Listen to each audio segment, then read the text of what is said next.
hate, I'm defying. Hard labor, I came here to modify the system. Take them down if they ain't listening. Straight demolition. From young, everything resistant. Good times, I don't really miss them. Gotta pay the cost, no tick. Wick, this hard labor and I'm kicked. Never fit in with the crowd or got into politicking. You can tell I'm built different, trust me. It'll be a sequence of events if you touch me. Even when the women do it love. I've been eye to eye with great people, but you'll be mistaken if you put another one above. Hi, welcome everybody. It's This Week in Tyranny. It's the most hardcore news show on earth. I am your host, Conrad Rogas. It's 7/7. It's episode 83. I'm excited. I like the way this one came together. Why? Because it's about my favorite people, the United Nations. Of course, my friends, the United Nations. Always love talking about them and all the good work they do. So we're really gonna get into them this time. Now, why do I always make a point to go off on the United Nations? I must be the hardest on the United Nations of everybody on the internet. It's because I'm all about like personal space and boundaries, and these guys overstep all the boundaries. They're habitual line steppers, okay, like from Chappelle's show. They just they're habitual line steppers. They keep going overboard. Things like escalated to the point where, you know, my man got too familiar, and I ended up having to whip his ass, man, you know, because, you know, he would step across the line. Habitually, he's a habitual line stepper. Getting involved in things they have no business getting involved in. So how am I going to prove that? Of course, the way I do is I go to their website, I go to UN.org, and I read what they say. This is what I tell everybody to do. There's all these political conversations, like I was talking today to somebody about Donald Trump. I'm like, hey, why doesn't he call out the United Nations? Why don't you just go? Why does he talk about China? Why doesn't he talk about the United Nations, which is who puts the battery in China's back to do the things that they do? Like, why don't you go to the source and actually identify the problem? So we're going to go there. Except not quite, because this is an article from the UN Chronicle, which is, of course, if you scroll down, you get the unofficiality disclaimer. You get their disclaimer that the UN Chronicle is not an official record, actually. It's privileged to host senior United Nations officials as well as distinguished contributors from outside the United Nations system whose views are not necessarily those of the United Nations. Similarly, the boundaries and names shown and the designations used in maps or articles do not necessarily imply endorsement or acceptance by the United Nations. But it's funny because what's their website? It's un.org/chronicle, but it's just not officially United Nations. And the reason for that is because the real vision and views of the United Nations is actually too grim and dystopian to present it all in one place under one name. It would be too grotesque. And before we do the deep dive, let me just restate in my own words that view, because I feel like I always get to talk about the United Nations, and before I make my point of my big problem with them, it's been like 30 minutes already. So while we're only 3 minutes in, here is my problem with their view. Okay, here's their view. So first of all, you have this is in no particular order. I think in the order that irritates me the most first. So number one, extensive and excessive monitoring and documentation of your production and consumption. This is what they do with monitoring your resources, smart meters and all of this, right? How much water you drank, how much food went in, how much food went out, how much waste you deposited in your toilet. This is my problem with them, okay? It's always watching people, because the United Nations thinks that they have some sort of right to monitor everything, and the way they get that is from the claim that all resources are part of this one finite pool of resources, right? There's one water supply and we all share it, and since there's a finite pool of resources, their claim, it's the second claim based off on that is that every individual has a responsibility to all the other individuals because they're all sharing the same thing, they're all drinking from the same well. This is where that comes from. Of course, it goes all too far, right? Telling you what kind of bags you use. These stores near me I won't even give you a normal plastic bag. Anyway, second point is non-exclusion. The United Nations is all about everyone being inclusive, right? Everyone being included, not having the right to exclude anybody for any reason, which means you don't get to choose not to associate with somebody for whatever reason, right? So everyone is living in the same cities together, right? All the different races or the different religions, even if they hate each other, they still have to live together. Okay, that's the UN vision. And my problem with that is it doesn't allow for organic growth, for the differences to actually be resolved. It doesn't allow for organic conflict resolution. And by that method, you're actually breeding racism and hatred, because you're forcing people to be together who, if you just left them alone, they wouldn't be together. Okay? Third thing, part of the UN vision, it's control of language. This is tempering language to be less direct, less upfront and in your face, and more businesslike and more sterile, right? Neutral language. This is taking emotion out of communication. And it's using emotional reaction as a legitimate reason for what is fine and not fine to say. In other words, I'm talking about political correctness. You can't say things that make somebody feel a certain way and arouse some sort of emotion because they'll be offended, or it might make them feel bad. The problem with that is emotional language is often needed to get things done. Sometimes you have to swear, or you have to use some profanity, and even though there's another way to make your point, you have to display emotion to get people to take action. If you don't have a way of talking that can arouse emotion, you don't have action. Okay, next is part of the UN vision is reducing and really taking away the ownership of property. It's all about taking away private property. That's the big one. It really is like number one. I'm not even going to get into that. I'm just going to keep it moving. And bottom line, it's collectivism, right? That's the UN vision. It's collectivism. It's that no one gets to separate from the pack. We're all supposed to stick together. Nobody gets to separate from the pack, whether that's at the low end or the high end, right? It's not just no one left behind. It's also no one gets too far ahead. So what it really is in the real world is it's the less fortunate holding the more fortunate hostage. And it's always been a scam. It's always been a plan by the historic bullies and crooks of the world, of society, to get the people to give themselves over willingly, to give their property over willingly. That's the United Nations. That's my problem with them. Now let's get into the actual article and the actual episode. So June 26th, this past week, more than a week ago, it was the International Day Against Drug Abuse and Illicit Trafficking. And because of that, on that occasion, the article comes out titled Promoting Evidence-Based Prevention Strategies to Mitigate the Harms of Drug Use, the Role of the United Nations Office on Drugs and Crime. So, this is going to be an article about the United Nations programs concerning drug use and preventing children from becoming addicts and their evidence-based prevention strategies. And speaking of strategy, this is what the United Nations does. They do good things that actually need to be done. Yes, but they also set up something much more insidious. This is the real problem.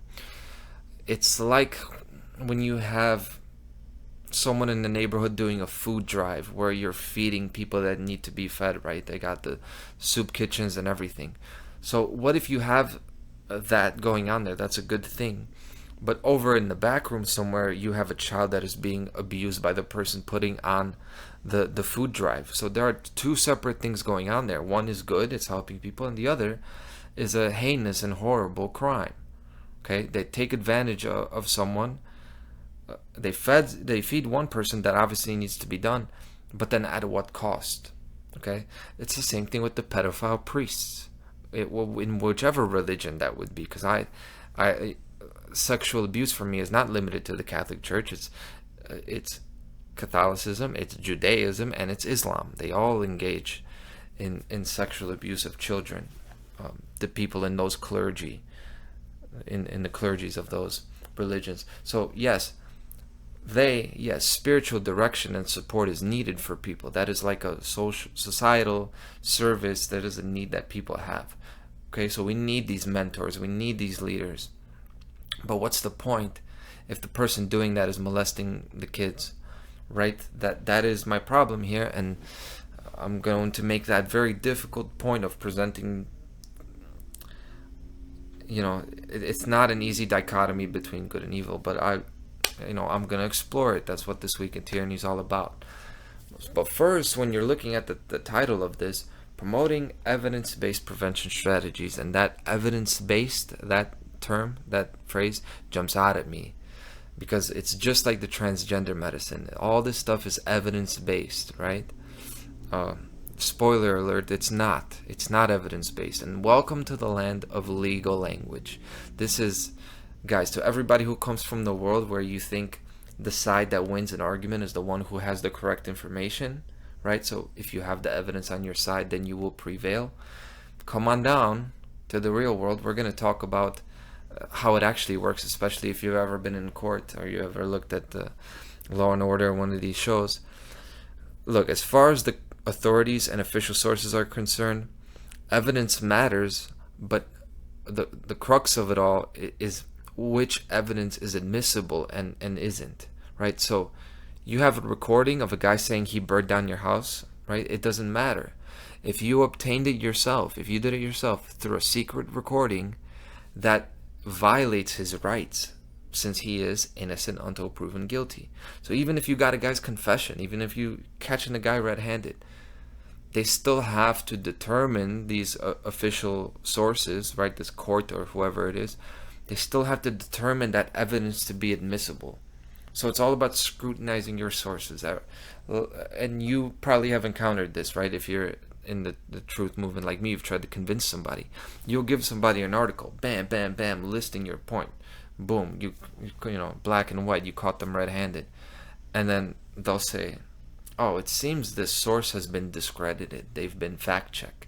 You really need to consider your sources because this isn't peer-reviewed, right? So this is how it is now. It's all about questioning your sources, and they can throw your evidence into question, right? They'll say that it doesn't fit their criteria for being admissible. And when you're talking about somebody in court, this is like, because they're innocent until proven guilty, then you can't throw this evidence there at them because they still have their rights. Well, I just want to make this point. It's kind of an aside, but it's a quick fundamental fact that nobody talks about. It's that innocent until proven guilty is false. It's not actually true. It's not that protection from being accused. You need protections from being accused, but in reality, like in the real world, there's no such thing as innocent until proven guilty, because guilt is a sign that the moment that the crime occurs. So it doesn't matter how many people, when and how they agree or disagree with that, right? You can't have court in front of nature or God's eyes, right? And then you'll prove this person's guilt. That's not how it works. Guilt is a spiritual liability, the weight of which is equal to the violation that occurred. That's the definition of guilt. That's like actually what it is. It's taken on as a direct effect, a consequence of a specific cause. And there is no lag and delay in it being assigned. Like if you did something, you stole something, you're guilty then and there. So it's not determined by other people. It's determined or decided by the offender, actually, through his free will decision in relation to the dynamic force of creation, which is God, right? Through their choice in the eyes of God. There's no lag there. So if a person is guilty, he's guilty whether he goes to court or not, whether he gets convicted or not. He's guilty because he did it, okay? And it's really not about, there's really no court of public opinion to really prove that. At the end of the day, it's all about claims. And you can make the claim that somebody did something, but at the end of the day, you don't actually know. So this is kind of a side point to the side point. if you want to hold somebody responsible for something they did, if they're real evil people, if they're abusers, if they deserve to die, you just got to do it. You just got to get it done. You got to make your claim. You got to hold court. But at the end of the day, if they're guilty, they're guilty. And if you're going to punish them, you got to punish them and get your hands dirty. That's how it gets done. Just remember, there's no lag when it comes to recognizing the guilt. In nature, in the eyes of nature, people lag behind in recognizing the guilt that someone is carrying. It's us that we don't know if that person actually did it or not. But the guilt was there, whether it was stated, whether it was ever felt, whether it was ever confessed to, recognized or not. So my point here is, yeah, we need to have our actions based on evidence, right? If we're going to justify some sort of action, some sort of, force, some sort of revolution, we want to have evidence. But at the end of the day, the wrong that was done was already done before we proved it. And certain things we won't be able to prove. I'm just saying, you gotta listen to your heart. And when you know that someone needs to be dealt with, you just go deal with them. Okay? I didn't really intend to make that a big point of this episode, so let's just keep going. Okay, we're going to start reading the article. So the theme of this year's International Day Against Drug Abuse and Illicit Trafficking, June 26th, is, quote, "The evidence is clear, invest in prevention." The theme is anchored in the importance of investing in prevention, but also in the understanding that such an investment must be grounded in evidence. If correctly applied, prevention is a massive cost saver and thus a very efficient tool. Take note, every dollar spent on prevention can save government up to $10 in later costs. Now that's very interesting to me, that the economic benefits of decreasing drug abuse is emphasized.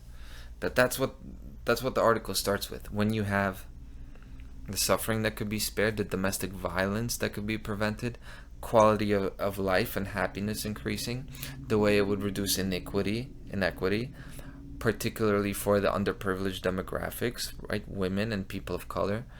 Look, I can speak their language too, right? And so can you. So, and with all the political correctness and emotionally warm language you could use, the writer of this article chooses to begin with the cold hard dollars. He goes to the bottom line. Why? The reason is because the people that work for and work with the United Nations, they're very good at what they do. So they know the value of being a multidisciplinarian, which means that you are good at more than one thing and you don't have all your eggs in one basket. So you don't have to just talk like an activist. You can talk like a scientist too. You can be here and talk to different people in a different way to convince them of things, right? It's good rhetorical strategies. So you can write an article that not only tugs at the heartstrings of the average reader, you can write an article that for the reader who, say, works in the corporate sector or in policy or in administration, you're giving them the information, hey, there's money to be made in this thing about anti-drug programs, right? And that's how you can get things implemented, because when you can demonstrate to someone that you can make the money, they will treat you very well generally, right? That's how you get things done. But in reality, like really, in the grand scheme of things, money has nothing to do with it, right? The people pushing globalist agendas, they don't care about money. Money is just a tool to get things done. And I make this point to explain this idea that I'm going to call the 3-level hierarchy. So most people think that the world comes down to the haves and the have-nots. Many people. So you got 2 levels. You got the rich and the poor. Whatever the 2 parties are, it's one and they're holding the other party down, right? The ones with the power and the ones without it. Many people think this. Most people, I would say, think that everybody's on the same level, that there's no 2-level system. So it's not really a hierarchy, and this is the mainstream view, that we are all one, or that we're all separate, and that there is no invisible force field or system keeping these levels in place. but of course there is an invisible force field keeping these levels in place. And in many ways, this is no longer even the dominant view.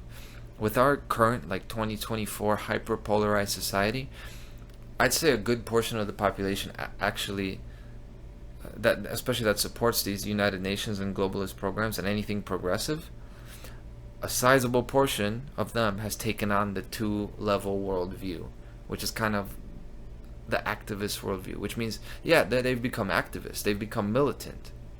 Because the two-level worldview, by nature, states that there is corruption, there's injustice, and there's conflict always, inherently, because all the world's problems are caused by the level above us. That's the very heart of the two-level view. It's the idea that it's all their fault. It's all them. Okay? For us, it's all them. So a lot of people, especially liberals, believe this now. A lot of people who are, from my area, who are, who see the corruption and, gas prices, all this stuff, and whatever. So the fresh to the game liberals, they think the level, top level is capitalism or the top 1%. Women think that it's the men oppressing them, right? The white supremacy, the patriarchy. All these groups of people think there's somebody above them oppressing them.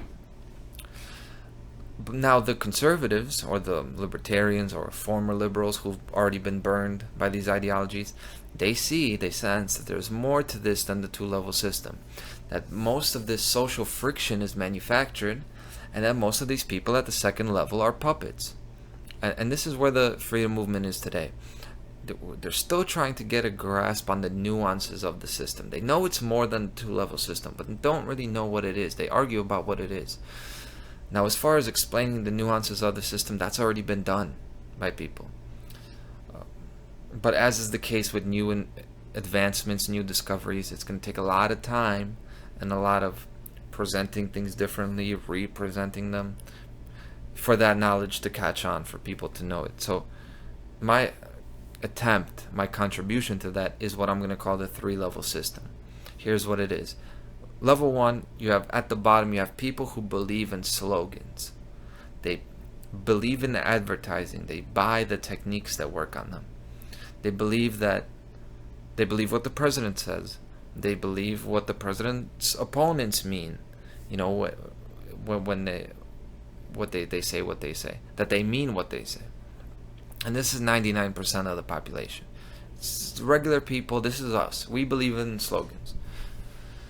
At the second level, you've got people that make the slogans. You have the people that make the slogans. They don't believe in the slogans. They believe in money. These are the people that work in the high levels of government, high-level corporations, also in science, also in education. They also write articles for the UN Chronicle. The author of this article, Jean-Luc Lemahieu, this is someone who's at that second level. Jean-Luc Lemahieu is the director of the Division for Policy Analysis and Public Affairs for the United Nations Office on Drugs and Crime. And he writes that sentence about cost efficiency and drug prevention because that's how the level 2 mind works. That's how his mind works. And that's how the mind works of people who implement policy and they set up and they pave the road that humanity takes. That's your 1%. These are your rich, your powerful, your skilled individuals. However, the 1% is not the top level. These are not the people at the top level. The third level in the hierarchy believe in neither slogans nor money. And they're not even necessarily richer or more powerful than the second level. People do not get that. But regardless, they still control the second level. They control what the second level does because of their influence. They can influence where money and power flows. Even if they don't have it all themselves, they influence where it goes. And they can do that because of their vision. So level 1 is like your brute force. This is your horse that drags the carriage down the road. That's us. That's level 1. Level 2 clears the path, paves the road, and then sits back in the carriage as level 1, the horse, drags them down the road. Okay, now level 3 They're the ones who envisioned the path. They gave levels 1 and 2 their respective mental roles they play. They made level 1 think they're the horse, and they made level 2 think that they're the builder of the road, and now they're playing their roles. Level 3, they sit back and they know where the resources are that level 1 and level 2 depends on. So at the end of the day, they control the game because they know what those people need. Okay, even though they're not the ones in the carriage. And the point is they give level 2 the idea to build the road. They came up with the idea. They influenced them to go and do all those things while they themselves don't do much. That's who the United Nations is. You know, your minds at the cutting edge of that ideology, that's who they are. Their religion, their belief system, and their vision of molding the future world to fit a certain image. Okay? Very important to understand. Continuing with the article, the United Nations Office on Drugs and Crime has summarized this evidence in the International Standards on Drug Use Prevention, published jointly with the World Health Organization in 2018. Based on a global review of the scientific literature, the standards identify a series of interventions and policies that can be applied by governments according to their context and resource availability. So they published their international standards. You may have noticed that the UN is in the business of setting standards. They love this stuff. 2 episodes ago, I talked about the WPATH standards of care for transgender health. Now, another word for standards is guidelines. And of course, you remember that during the pandemic, all of your laws, all of your lockdowns, your arrests, your closings, your vaccine mandates, they were all based not on laws. They were based on WHO guidelines, World Health Organization guidelines, their standards. Now, the World Health Organization is a United Nations organization. It's a sub-organization of the United Nations. It is the medical arm of the UN. I don't think people understand that. It's literally the United Nations. Before 2020, almost everyone thought that the WHO was a neutral organization, like an activist or scientist group for health. Most people didn't think about them. The people who didn't buy the scam now during the pandemic, they know what the WHO is now. They're a special interest group out for power and control of people's lives. Okay, many people know that now. But before that, very, very few people talked or even thought about groups like that. The WEF, the World Bank, the World Trade Organization. And most still see it as a one level system where there's not even an opposition. So they call people who see a level 2 system conspiracy theorists because they see an opposition, us against them. Now many see it as a 2-level system now. They think, right, World Economic Forum is corrupt. They said we were going to eat the bugs. They want to control us. So when I talk about the UN and their plans, they're going to say, that's right. Yeah, they want to control us. Okay? So progress has been made there, but still, these organizations need to be understood in terms of a 3-level system. Not that that's even that's even the best way to think about it, but at least it's more, it's a stepping stone to the nuances. You got to expand the way you see it. It's more than 2 groups. It's way more than black versus white. At least in the 3-level system, you're getting somewhere. You're starting to see how things actually work. And furthermore, people still aren't aware of which organizations that sound good or they sound neutral are actually malicious, let alone why they are that way. But even which ones are they? Like, which ones are the bad guys? So we only recently learned about WPATH after they were exposed. Right? I talked about Mia Hughes and the WPATH files come out that actually a lot of their supplementary research is just pseudoscience. It's not actually based on evidence and science. They just say it's evidence-based. So they were exposed, and of course WPATH stands for the World Professional Association for Transgender Health. Again, it sounds very objective, it sounds very reasonable. And so it makes people think that it's an authority on the topic that it claims to represent. That's what the United Nations is all about. It creates organizations that have a name that makes people think that they are in a position to actually represent them. Not because they own it, but because they know best. That's the essence of it, and that's how they're able to control things. Okay, this is technocracy. I've done episodes about technocracy. It's the so-called experts controlling everything because people believe that they're experts. They're not. So it's like my channel and website. Imagine Truth and Law. Imagine if anything I said, people thought it was automatically true and a law. As if anything that I can come up with would constitute a binding law or a factually true statement, because I'm named Conrad Rogas Truth and Law. So anything I say has to be automatically true, and it's like a law. You have to follow that. Just because that's what I named my organization, that's what I named my website, and that's the only thing that makes me an authority on that topic. That's what we have today. That's what we actually have today. This is who government is listening to. The world is such a joke. It's such a little baby game. Like, people are so stupid that they buy this. It's too ridiculous. It's like too big and ridiculous to even accept it. It's like when you're in denial about something you've gotten so deep into and you get scammed, and now you're so deep into it, your whole life is a scam, and you don't even know how to face it, how to back out of it. This is what we have. It's like literally a joke. It's honestly a joke that people listen to what the United Nations is saying, where they have no qualifications. Their science is pseudoscience, and I'll break it down. I'm not just gonna levy accusations. So let's keep going. So, like the Federal Reserve, right? It sounds important, and people think it's a part of the United States government, that it's part of the Constitution. It isn't. Our bank is not a real part of the government. This is your government's landlord. They are the pimps of the hoes that you blame for the way society is structured. It's hilarious. I can't believe it. So it's going to be a really long time until people realize that a lot of these feel-good, warm names, they're actually attached. They're tentacles of the United Nations malicious entity. United Nations is a malicious entity. So, and they have a lot of sub-organizations like that are not actually good.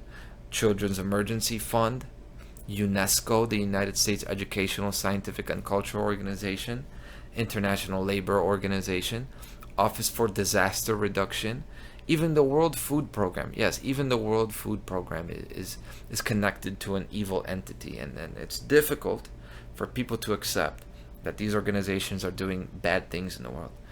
But it's much more difficult for people to accept that there is a mix of good and evil within these organizations.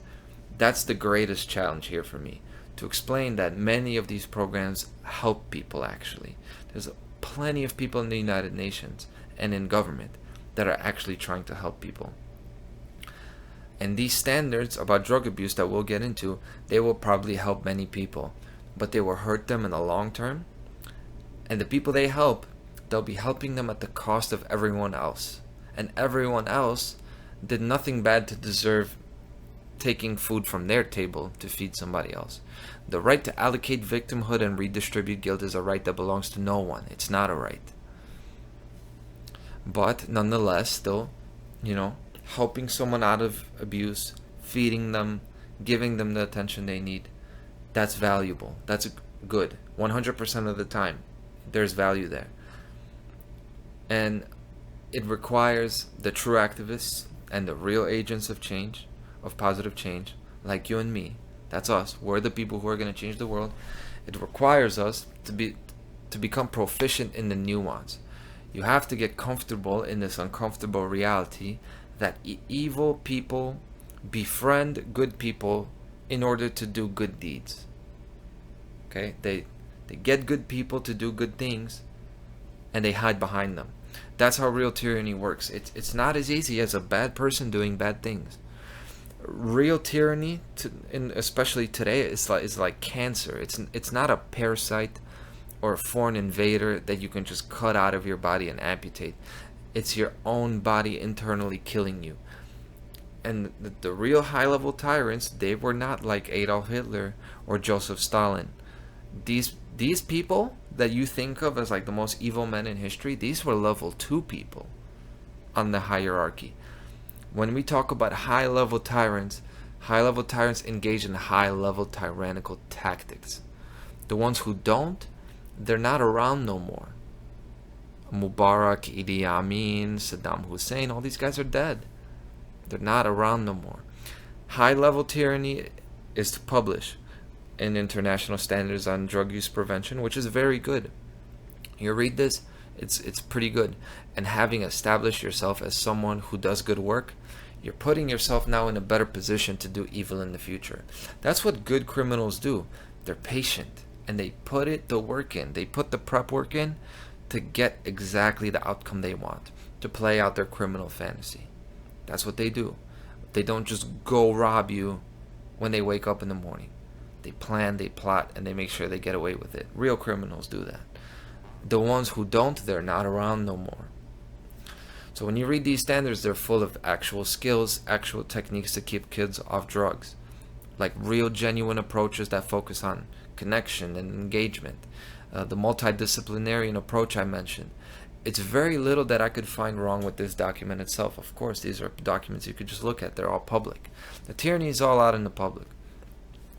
The thing is, though, look at the cover here. Another, kind of a side point, but it's important. Anything the UN ever does is going to look like this. Do you ever wonder why? And you'll say, okay, so, they're not white kids. They're people of color. They're people from different countries. Do you ever wonder, though, why all these kids are very clearly not in America? That's the striking thing. It's not that they're black or Arab or Hispanic. You look at the table here, you can tell they're very clearly not in the Western world, regardless of what color they are. So race is like money here. It's not exactly the issue. It's related to the issue. It can be looked at as an indicator of the issue. But the issue here is that the West has an ingrained sense of common everyday individuals owning property. Okay? That's why everybody's so racist against white people. It's because there's a history of owning property there. And that's why the UN is so focused on Africa and Asia and South America. There is no history of owning property by everyday people, which means those people will not be a hindrance to the collectivist agenda. That's the way they see it. So United Nations, they don't just destroy. They're destroying the production of the West, but the United Nations don't just destroy. They also build up. They're building up in those areas of the world. They're building up the people that they do not see as a threat. The areas of the world that they are confident, the United Nations are confident that they'll be able to control. They build them up because they don't think they're a threat. Because they don't have a history of having ownership, of having freedom, individual property, right? So the international standards, drug use prevention, they are what they are. They're objectively constructive. You don't actually get the destruction until you get to their implementation. It's a delayed thing. It's a two-step process. You get your standards, which are fine, but then the way the standards are used is where you get the real malicious actions. I'll read from this. See, these standards have been recognized by member states as a useful tool to promote evidence-based prevention in the following documents. So this lists on the UN website all the different documents that have already adopted these international standards for drug use. One of these is Resolution 58.3. Okay, promoting the protection of children and young people with particular reference to the illicit sale and purchase of internationally or nationally controlled substances and of new psychoactive substances via the internet.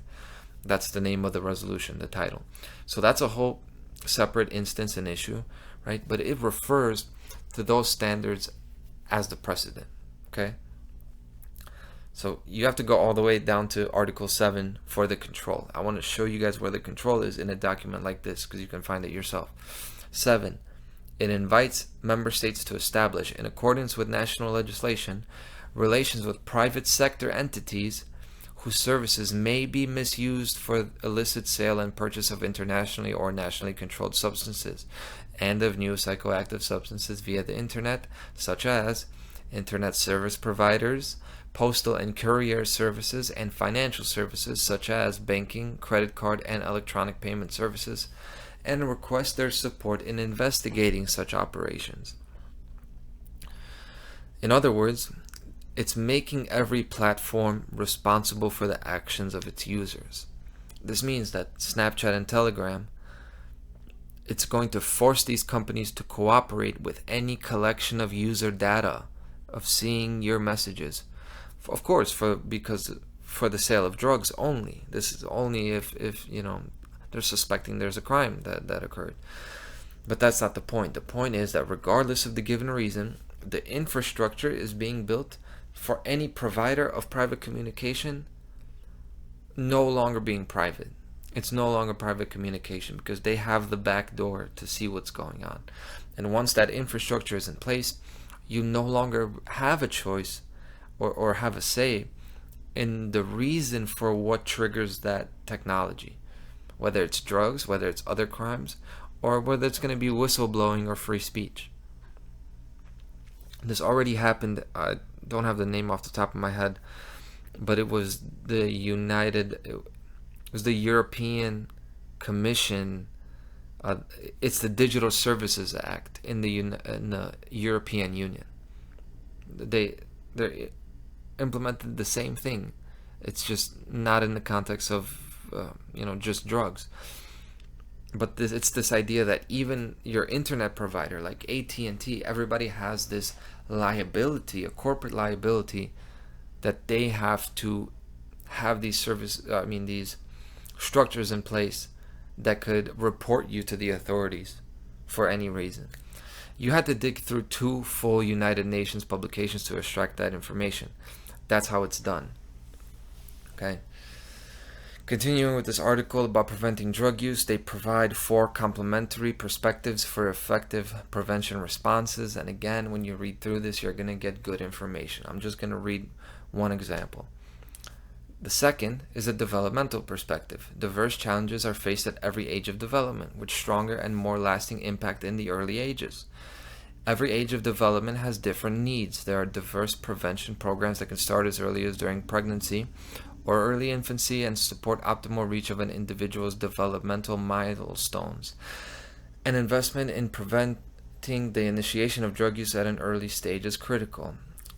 The point is, all these things they're saying is true. The earlier you get to a child and you teach them, you teach the mom good habits, they're going to have a healthier child. It's, I don't want to get lost in the language here. The point is that they're going to give you real good strategies. They're actually helping people here if you stick to this. This is why you should read from United Nations documents, because you're going to learn some stuff. And that's what the bulk of the article is, which is why I have it here as a quote. The point is, who can say anything bad about that? Not many, And it's, like I said earlier, high-level tyrants, they engage in high-level tyrannical tactics. The ones who don't, they're not around no more. The ones that were in power today, they do a little bit of good. They do good here, like giving children the attention they need. Not everything they do is bad. Yeah, like the 2016 Population Award. I was just scrolling through some United Nations stuff 2 days ago, and I saw the Population Award, and I checked what it was for. I expected the Population Award to be like for population control, because I know the United Nations so well that I'm almost expecting them to be so upfront with it. And then I read about the story who won this award, and one of these award winners was a Polish woman, a Polish organization named Childbirth with Dignity. And it's this woman who started this organization to fight for women to have a choice in childbirth, because Poland has this history of being a very traditional country. Church had a big influence. Definitely not a lot of freedom for the women, although it's not, of course, it's nothing like traditional Muslim countries, but certainly when it came to individual choice in childbirth, they were really lagging behind. Like the husband was not allowed to be in the delivery room, right? This is because of this kind of medical viewpoint. The point is, when you read about what she actually did, she gave these women all this individual choice, all of this power.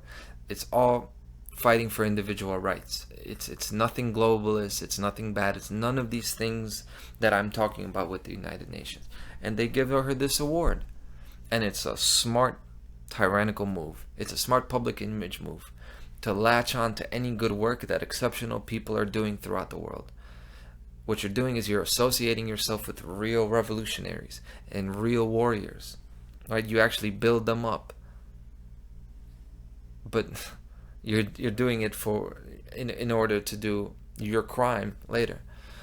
So we're getting towards the end of this article now, right? Where as we conclude this article, you will no doubt be pointed in some direction. Whenever you read anything from the United Nations, you might as well just read the beginning and the end. And sometimes you'll find some of these things in the middle that give away their true colors. But at the end, you're going to get a call to action, and this is where you get your strings to pull on. This is where you move that stone to see what rabbit hole is there, and you will find the truth. You'll find the tyranny if you're paying attention. So here is that second to last paragraph. A few months ago, UNODC, Office of Drugs and Crime, launched a novel framework for prevention named CHAMPS, Children Amplified Prevention Services. The aim of the framework is to demonstrate the usefulness and cost-effectiveness of investing in prevention systems that support the development of children from birth to 18 years of age. While effective interventions exist for all ages, children have been chosen as a priority focus due to the importance of the developmental element in prevention. Now that's true, right? You need to focus on children because if they go astray, it's going to be very hard to change them. They're in crucial formative years. True. But the real reason for why children are chosen in all these United Nations programs is because children are the people that are going to replace the current population. That's why they're focusing on the children, because they're going to replace you.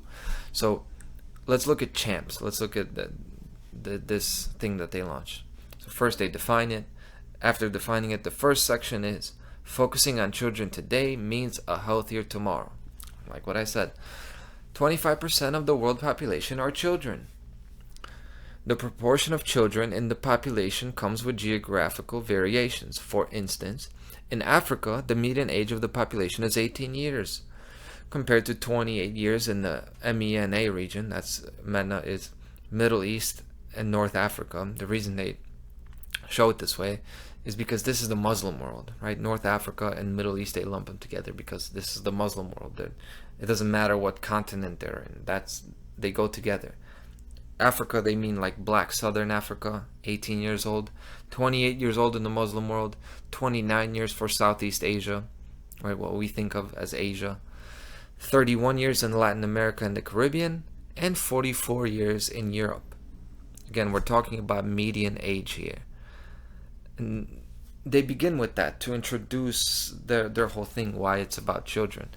But this is shocking, so I'm going to talk about median ages and the whole thing.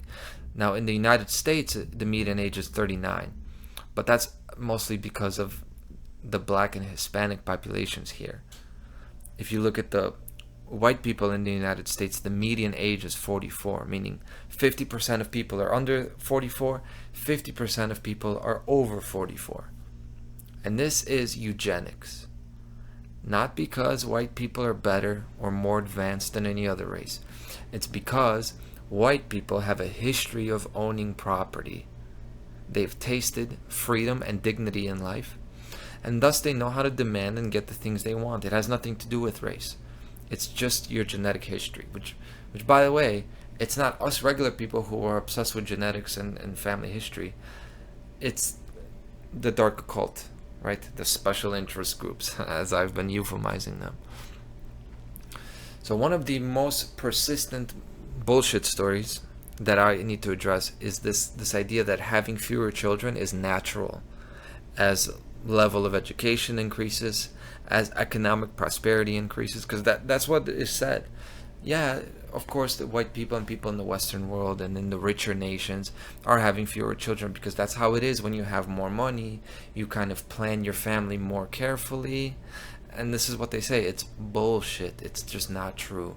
They also say it's intelligence. They say that intelligent populations have children later in life because they're more reasonable or responsible. Nuh-uh. It's not true. It's the other way around. It's the people who are intelligent, who have achieved economic success, who are literate and studied, and they happen to come from Europe and North America.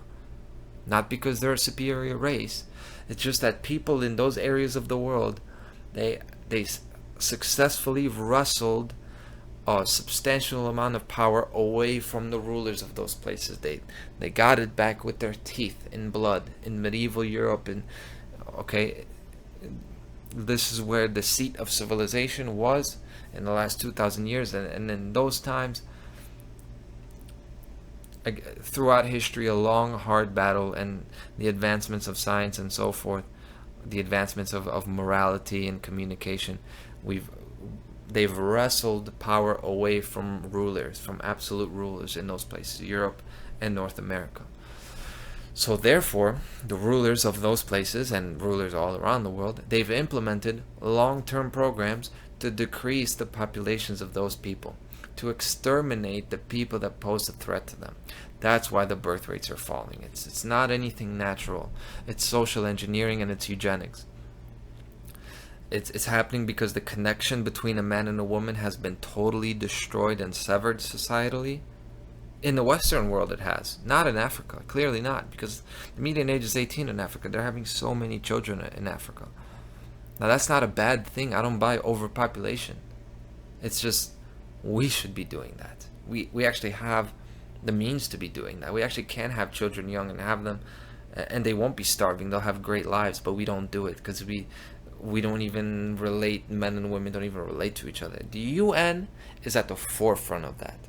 Family planning, abortion, the hoax and the lie of overpopulation, and migration, which is really population replacement. It's not a white genocide, as many people have said. It's a human genocide, only starting with the most powerful currently. They're dealing with the most direct threat, right? The population that poses the greatest threat to collectivism and tyranny. That's why it's happening the way it is. It has nothing to do with race. So let's get into the details here. We're talking about CHAMPS now, right? I was reading the introduction. This is the National Prevention System model proposed in this framework, right? Children Amplified Prevention Services. Now, red, the red is for people who use drugs. Yellow is for people who don't use drugs but are at risk. And green is for the population at large. So here we go. Here's the framework. Now, let's go to red, the people, how they deal with the problem of actual people with drug problems. Treatment for pregnant women with substance use disorders, including as alternatives to conviction or punishment. That's during pregnancy. Now, up to 6 years, psychosocial services for children exposed to trauma or to drugs at a very young age. Then psychosocial services for, again, the same thing. Then 11 to 14, they get older, you get screening and brief intervention, right? Actual one-to-one work. Treatment including family therapy and as alternatives. Then 14 to 18, teenage years, you get screening and brief intervention. Again, treatment including family therapy and as alternatives. So they're repeating them. It's basically you get the mother early on, you don't threaten to lock her up, you give her attention, then you give the child attention. When they're younger and when they get older and can reason, you give them actual therapy. So this red section, can you argue with that? Not really.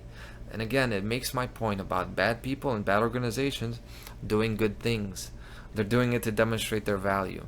And this framework, if implemented, would do that. If implemented correctly, it would stop many kids from becoming addicts. It would help them. You could cure them of their addiction like me. You know, I'm a former addict. This shit works. And it'll work if for no other reason than just paying attention to these kids. right? Treating them like a human being, listening to them. This is, and they tell you this in these United Nations publications because it's so obvious what children actually need. That they just need you to be there with them first and foremost, not these big complicated systems. It's all these things that many of the parents unfortunately didn't do. It's called love and care. Abusing any substance, and not just drugs, we're talking about any destructive or toxic habits in general, I would say it ultimately comes from a lack of love and care in the formative years, in one way or another. But so what? The UN doesn't care about the red. They help the red to get shit done. They care about the green, the population at large. This is who they're out for. So look at this green section now. Screening and brief intervention for pregnant women. Now, when you get pregnancy screening that they always encourage you to do, just like cancer screenings, you're going to get the medical pathway. So screening for pregnant women, they're going to ensure that they give your child all the vaccines. It's medicalization from birth. Much different now. And this is the whole thing. They color it green even. This should be in big red letters. Okay, big red flags here. Then as you get older, life skills, family skills, and classroom management. So fine, some kind of engagement. It's vague. Who knows what it really means? Okay, that's not the point. Not every bullet point has to make your point. A lot of this stuff is filler, like I mentioned. Sometimes you read the first and last sentence, and that's when you really get what it's about. Next, you have youth engagement in policy making. This is later on, teenage years, okay? But youth engagement in policy making, that jumps out at me because this is entanglement with government now. So, involvement in politics, right? They become a part of this collective. They give them this power that your voice actually matters. But as you're getting to the age where you're going to college and choosing your future, they're coming with you into the world on your journey, right? This is why you want youth engagement in policy making. This is why they have in school the elections of like the class president and all this stuff.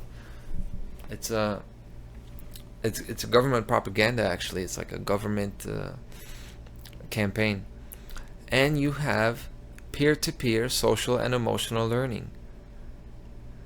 Now this is really representative of green and yellow. This social and emotional learning, I want to talk about this. No, I don't think anybody else talks about this.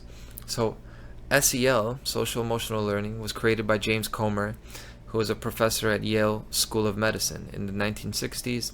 He was working with mostly black kids who, had low grades, they were troubled kids. And he developed this thing that's social emotional learning, right? And basically it's based on the concept of holistic learning, right? It's like if you try to look at the roots of SEL, well, the roots are in, as far as education goes back, the Greeks, the Greeks have said that the development of someone's character has to go along with their, learning their actual schooling.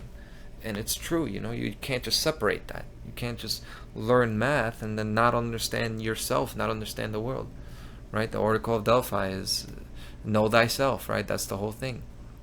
So what James Comer was doing, he was trying to bridge this gap between life at home and life at school. So at home they have life a certain way, then they go to school and somebody's lecturing, somebody's teaching them, and it's just not clicking because there's such a dissonance, right?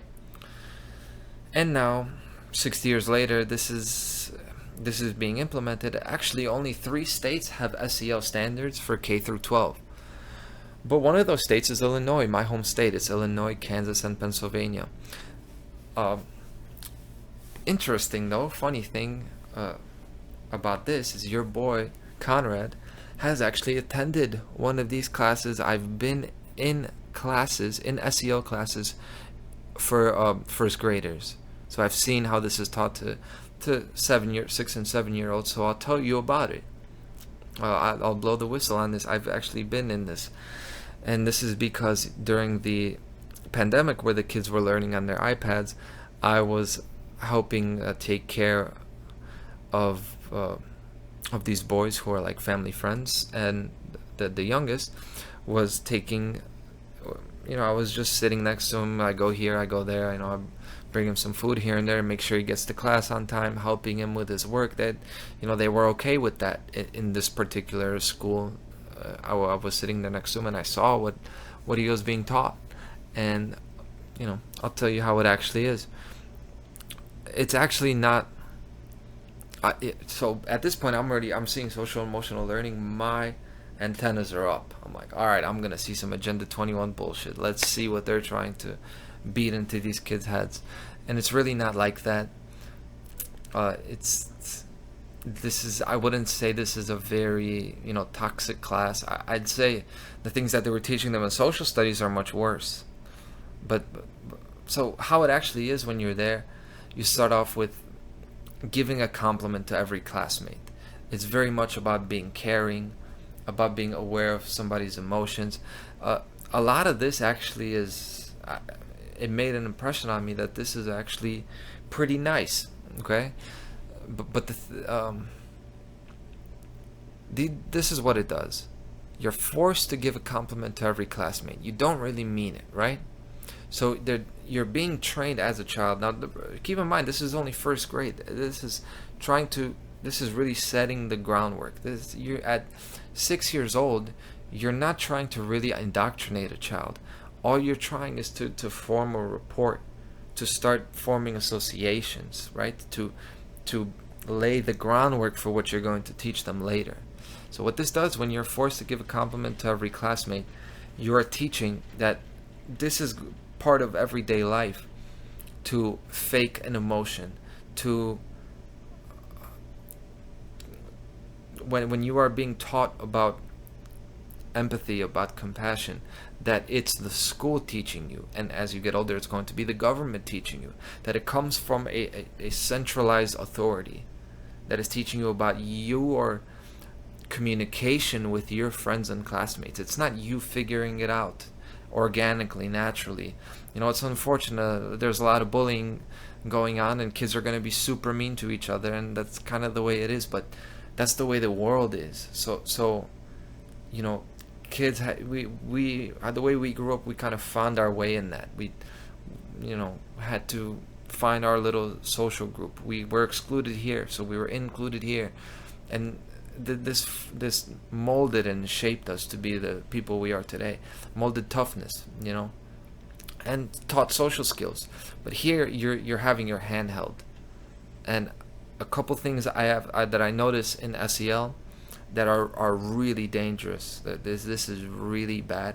Especially what this is doing is it's turning. I think it's really damaging at boys especially. This is especially launched at boys to tone down their future masculinity. And what does that do? That's what causes your genocide. This is what's going to destroy the relationships, the future relationships between man and woman. Number one, in SEL, it's dulling your emotional expression. So you have to say things the right way. It's all about being conscious of other people's emotions. So something like anger or an outburst is thought of as 100% bad. Like you're hurting someone's feelings if you say that. Everything is said calmly, which is not good. That's not always good. Yeah, I don't want to dwell on that, but I do want to say something about it. I think like outbursts of anger are not good, and they are hurtful, but this is the thing. You have to learn from that. You have to feel that. You have to overstep that boundary to learn something about yourself, and really sit there kind of in that moment after of, why did I do that? I need to work on this. Not this being in this bubble with kid gloves on, where you will never actually express your frustrations and your resentments. Expressing your frustration and resentments is the number one way to deal with them. So that's what it does. Next thing it does is SEL, it injects doubt in communication. So for a kid, he has to think about what he's going to say, because you've told them 1,000 times, you've repeated to them that this could hurt somebody's feelings, this could hurt somebody's feelings. How will this person feel about that? So you're already injecting a kind of a layer of censorship in communication. A very dangerous thing. And another thing it does is, because this whole thing, you give everybody a compliment, you consider how they feel about you, how you've made them feel. You're thinking about everybody and all the people in the world. And what this teaches you is that you have a responsibility to other people. Again, this is United Nations collectivism. This is the same idea that, hey, we're all one part of one thing. So I can't just do whatever I want, because whatever I do, the water that I drink from, this person is going to drink from it, and this person is. And, of course, conscientiousness is a good thing. Like, that's a strong thing. But this is not one that's going to... This is going to hurt these kids. Thinking about, how you're going to make them feel. This is something you have to figure out on your own, not have your hand held. But even this, now, these are the things that I noticed actually seeing how the class goes. This boy, these people in these classes, they kind of look at SEL as just something you got to get through. So it's actually it's interesting. It's a mix. They kind of just nod their head and say, okay, fine, we'll do SEL, but they don't really respect it. But it's not really... I think if that was implemented when I was in grade school, I think we would not have gone for it. I think it would have been thought of as corny, as a lame. We wouldn't really go for that. I see today's kids as being more open and receptive to this kind of, empathy and compassion for the whole world. And there's an undertone of guilt, because and we'll get into this now. So the Collaborative for Academic, Social, and Emotional Learning. This is the organization. The Collaborative for SEL was founded in 1994. This is like WHO, this is like WPATH. They make an organization that claims to represent this, and then people think that it's legitimate. So that was in 1994. Now they, in 1997, published Promoting Social and Emotional Learning Guidelines for Educators. Again, this is what they do. Now, this is not officially United Nations, but you see it follows the same pattern. Make a proxy organization, make a puppet organization, publish guidelines, present yourself as objective, scientists or teachers, and then put in the control. That's the UN model, again. In 2019, so this is, years and years later, recently, the concept of transformative social emotional learning, so transformative SEL or TSEL, was developed. Transformative SEL aims to guide students to critically examine causes of inequity and to develop collaborative solutions that lead to personal, community, and societal well-being. So again, the original SEL that James Comer was doing, that's good. It's only once it becomes respected, once it becomes accepted, it morphs like the Trojan horse into its true form. It's not until 2019 with transformative SEL where they take it to the next level. That's how it works. So, what's TSEL? Let's read about it. Culturally, these are just a few bullet points. Culturally responsive education and youth-guided approaches, such as project-based learning and youth participatory action research. Participatory action is involvement in government. It's activism. Next, developmentally appropriate learning opportunities that engage students and adults in examining current and historical events, social norms, prejudices, and biases, and how issues of race, class, and culture impact our society. So again, this is what regular SEL does, and there's an undercurrent of white guilt. So this is white bias, which I've already mentioned. It's not about them being white. It's about you're being thought of that you're to blame for everybody having less than you, and that you have some sort of privilege, where all you have is a sense that a history of property ownership. As a child, you don't have that, but you get the white guilt. You get the guilt, not even white, just as a man, you get this sense of guilt that you're more powerful and everybody else has it worse than you. So, well, but that really is a disadvantage for historical property owners. That's what it means. Issues of race, class, and culture impact our society. That's telling the people that come from families that make 100,000 or more a year, just decent, not even wealthy families, you're going to get this guilt for being rich. And that's going to make you grow up with the sense that you don't deserve to be rich. You don't deserve to be attractive. You don't deserve to be liked, right? This is what it is. Because they want to blame you for every unfortunate, everything, every lack, every hunger, every disaster. You're being blamed for it if you're not suffering. Next bullet point. Opportunities for youth to use their voice and skills to examine inequities and create solutions for social change. So what kind of social change do you think they're doing? It's progressivism, right? It's social justice. It's progressing this agenda, again, to take down the people who have a history of having freedom and wealth. And lastly, you have authentic partnering among families, schools, and communities to share power and decision making. So when you talk about families, schools, and communities sharing power, communities and schools don't have power. Families have power, right? That's where the power is. So when you talk about sharing power between families, schools, and communities, it means taking power away from the family and then giving power to the schools and communities for how you raise the children. That's what sharing power means. Less for the parents and more for the collective. Okay? Now, remember, we didn't get to all that until we got to the second to last paragraph and clicked on CHAMPS, the Children Amplified Prevention Services, and then saw that in one of their models for implementation, you had social and emotional learning in one of their squares. You see, it's not exactly on the front page. You got to go find this stuff, but it's there to be found. So here's how the article ends. I said the last paragraph is the most important. So let's see. Youth should be central in the response and should not only be the recipients but also agents of the response. The evidence is clear. The time is now. The call for action is an open invitation to the international community to champion and invest in evidence-based prevention interventions, and most importantly, to amplify prevention services and invest in systems of prevention such as CHAMPS. So the whole article is about promoting CHAMPS, and we read about what it is.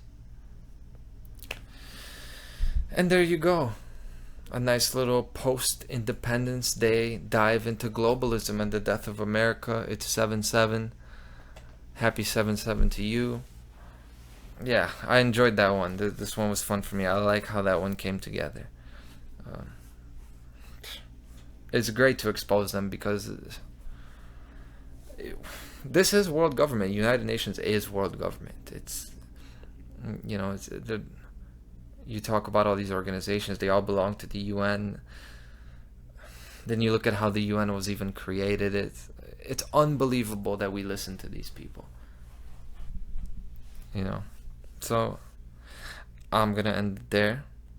I'm going to do some social and emotional work on myself, put the show together, do some laundry, and I hope everybody had a lovely weekend, and I'll see you next week on This Week in TR.